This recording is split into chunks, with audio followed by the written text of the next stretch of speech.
mo magamit sa Diyos, kundi magamit mo sa Satan. Kita nyo? Nakita nyo ba yung mga ano? Kita nyo ba yung mga singer, ang mga worldly singer? Kapag kumakanta, bigay na bigay, pitit mata pa. Di ba kita nyo? Lalo na si April Boy Regino. Kailan wala eh. Diba? Favorite. Ganun lumipas yung ano. Kasi kailangan pang mangyari yun bago siya matuto.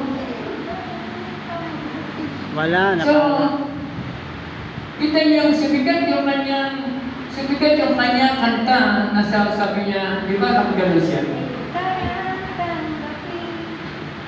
Hindi mo talaga matatanggap ang anumang mangyayari sa iyo kapag wala ka sa buhay mo.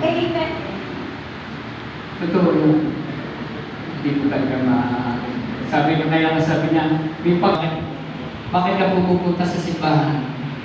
Dahil duties, obligasyon, ritual. Dapat malinaw sa atin na kaya tayo pupunta sa simbahan ay dahil meron tamang kaugnayan sa Diyos. Hindi na hiya. Ikalawa, yung gift of healing. Ang galing ang dami na nagpag-pray.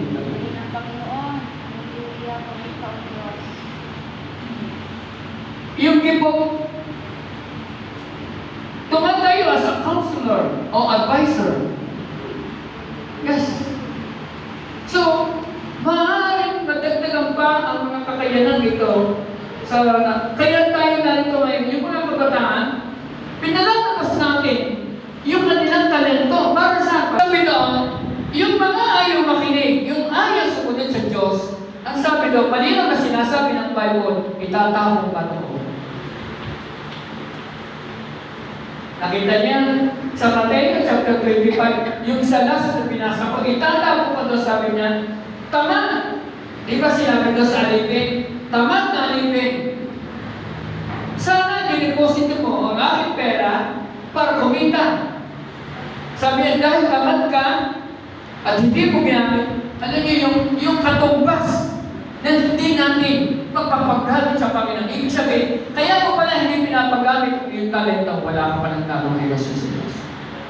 Dahil kung ikaw ay may right relationship with God, yung totoong kahulugan ng pagiging anak ng Diyos, ikaw ay mapapagamit sa Diyos. Kaya pala ngayon pala nililinaw na ng salita ng Diyos, sa sandaling ito'y nagkaroon ng tamang relasyon, ang buhay mo'y para sa Diyos. Hindi ba, ang buhay mo hindi para sa mundo ito, para sa Diyos. Para ano?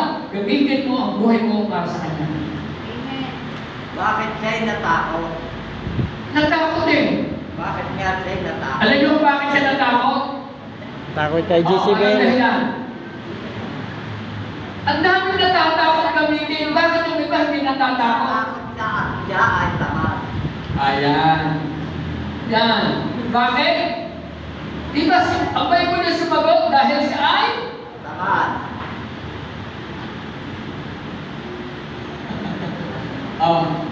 Tamad. Ikaw na nakakita nun, ha? Tamad. Ang bakit tingnan niya?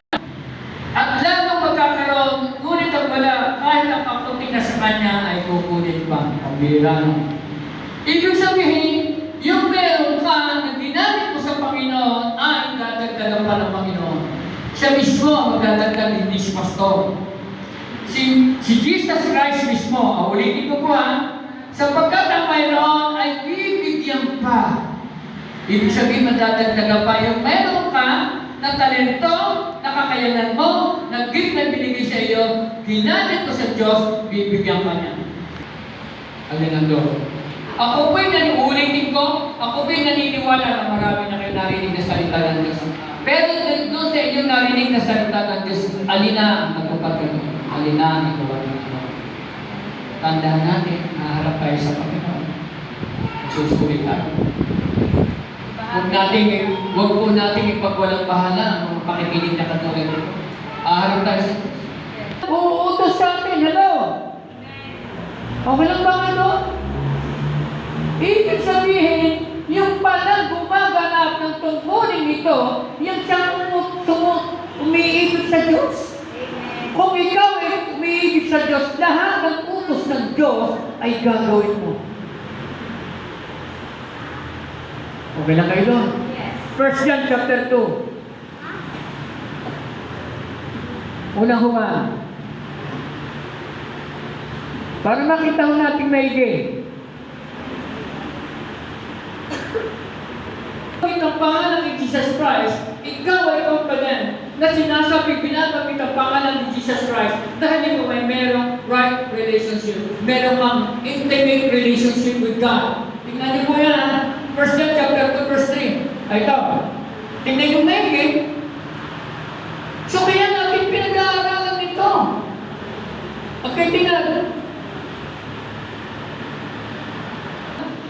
Ulitin ko, makinig kayo maigi.